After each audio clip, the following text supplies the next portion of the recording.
Welcome aboard the Hesston and Galena Street Narrow Gauge Railroad. A little safety as we get underway. Please remain seated while the train is in motion. Keep your arms, head, hands, feet, and any other appendage you can think of inside the train at all times. And the only smoking permitted on this train is done by the locomotive. Today we're going to take a 2.5 mile, 20-minute journey around 95 acres of the museum grounds. The locomotive podium today is Porter number 2, built in 1911 by the H.K. Porter Works of Pittsburgh, Pennsylvania. Hundreds of these engines were built by the H.K. Porter Works. This was one built for the fleet for the American Fruit Company for use down in Central America.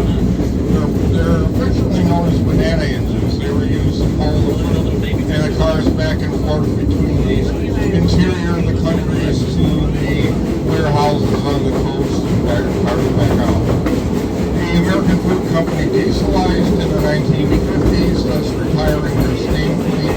Elliott Donnelly purchased this engine, had it shipped to Chicago, and restored. In early 60s, he donated it to the museum here.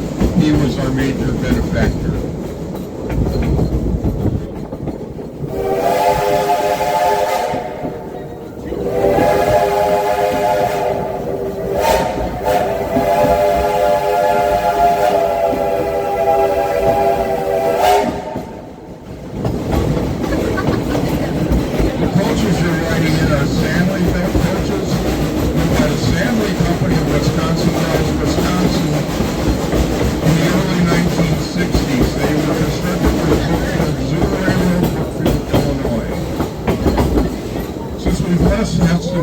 We have actually been on an uphill climb.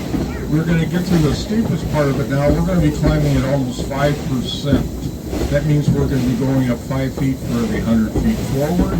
When we reach the summit at Glacier Pass, you'll be about 60 feet above the train, or above the station where you boarded the train.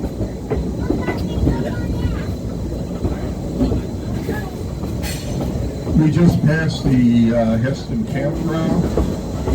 The Hesston Steam Museum is a 501c3. All of us you see working here are volunteers who receive no monetary compensation. One of the perks about being a volunteer out here is use of the campground.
Now that we've crested Glacier Pass, we are going to do, on our way down, we're going to go through a set of S-turns here so you can get a nice view of the little Porter engine.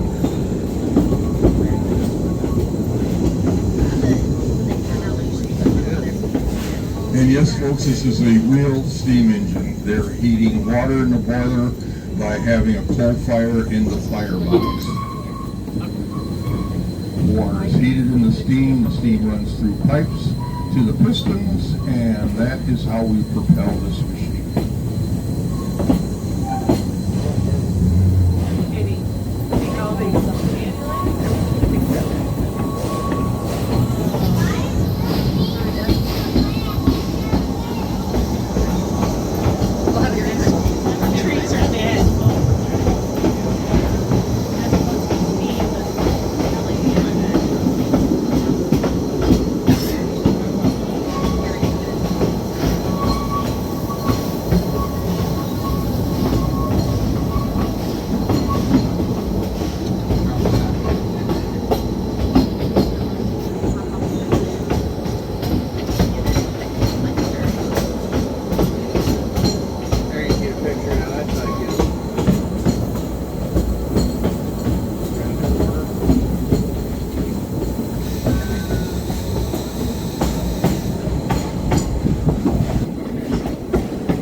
Hesston gets its name from Peter and Ameris Hess, who immigrated here in the 1850s in what is now Germany.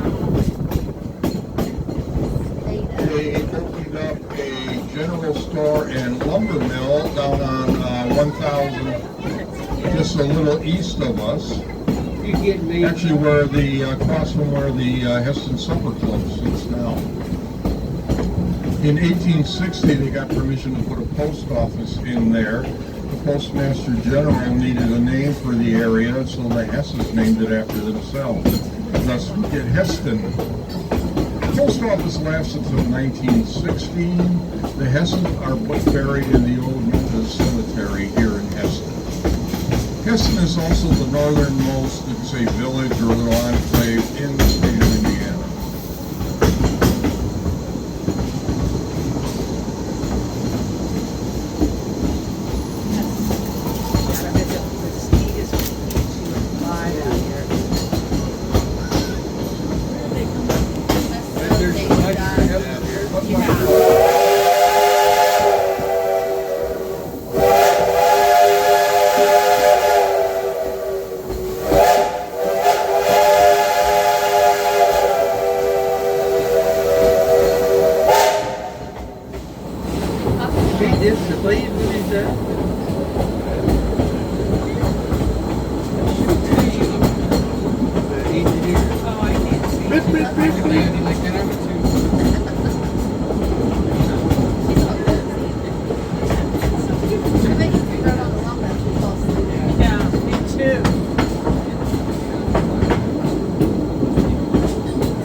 As you come around this next curve on your left side, you'll see a sign marking the Indiana-Michigan state line just a few feet off the left side of the train. We're also going to make our steepest climb up Michigan curve here. We're going to be climbing a little better than 6%. This is the steepest rail grade in the state of Indiana. There she is.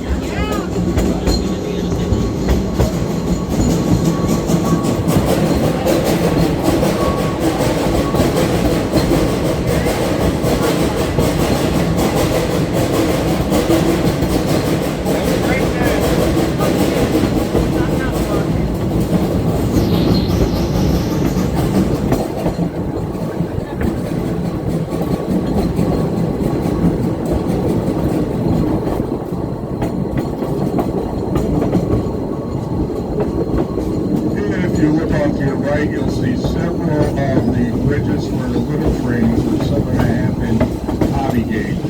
Another unique aspect of the Hesston Museum is the fact that we have this available for the public to ride. 7.5 inches is clearly private clubs and it's not open to the general public. The Hesston Steam Museum was never railroad. We were laid out as a museum. There what's called a narrow gauge railroad. We are 3 feet and 2 feet on our dual gauging here. 3 foot is the American narrow gauge, and the 2 foot is European narrow gauge.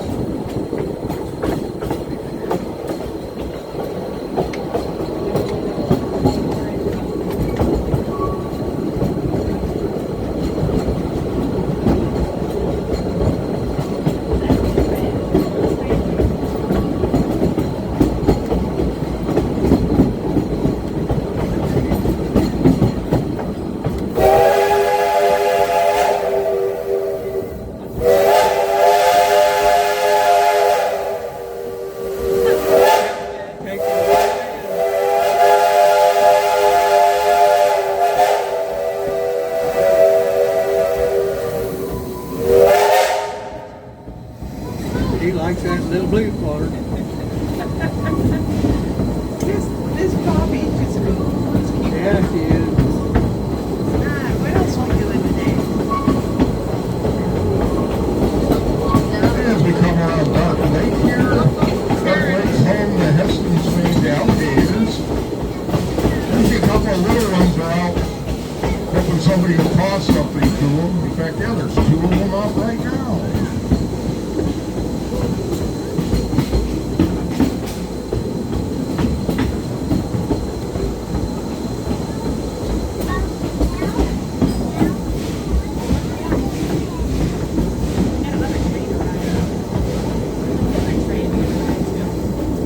The Hesston Steam Museum is open every weekend and corresponding holiday from Memorial Day through Labor Day.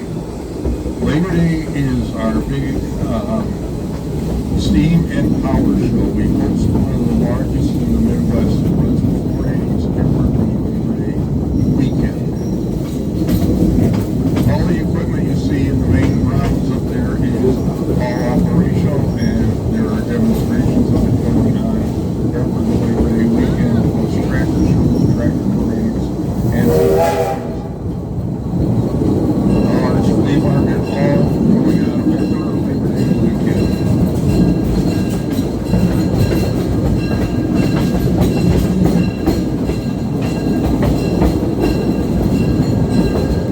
After Labor Day, we will be closed for the rest of September. We will be open every weekend in October for our annual Halloween train. You can join us as we take the train down the abandoned railway through the haunted forest. This is during our normal business hours of noon to 5 p.m. Central Time and is suitable for children of 8 years. Also, bonus on that, it's fall colors commentary. Those are beautiful now. Fall is my favorite time out here. We are then closed for November. We open for the first 2 weeks in December. Santa is here. We take a ride on the Canopy Express. We do this with the Marine Corps Reserve Toys for Tots program. Donate a new unwrapped toy and receive a big discount on your train ride. Again, that's the first 2 weekends in December. That will conclude our 26th operating season. Today we have all 3 sizes of trains operating. The blacksmith shop is open.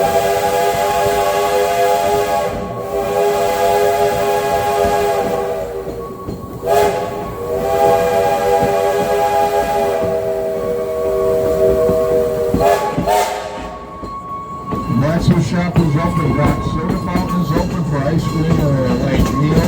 Restrooms are located next to docks. There's our gift shop is in the depot. You can take a self-guided tour through our engine house. See some of the other pieces of equipment. Some of our ongoing projects. As we re-enter Hesston Depot, please remain seated till the train comes to a complete stop. The engineer will sound the whistle one more time, then he may disembark. On behalf of all the volunteers here at Hesston, thank you for coming out and riding with us today. Have a safe journey home.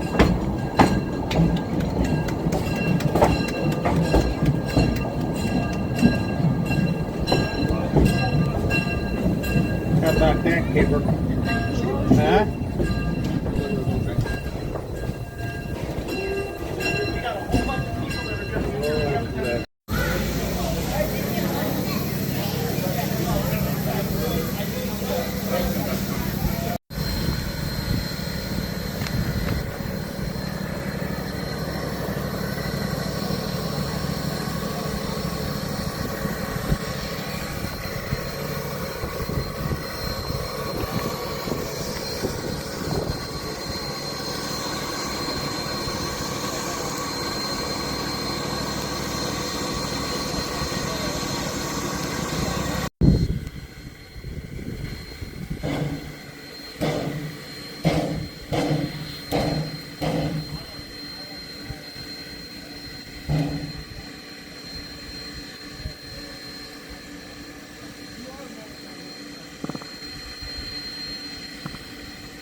We're rolling.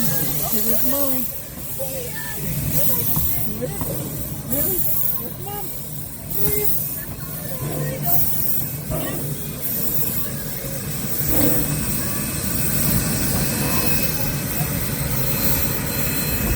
You could run that train.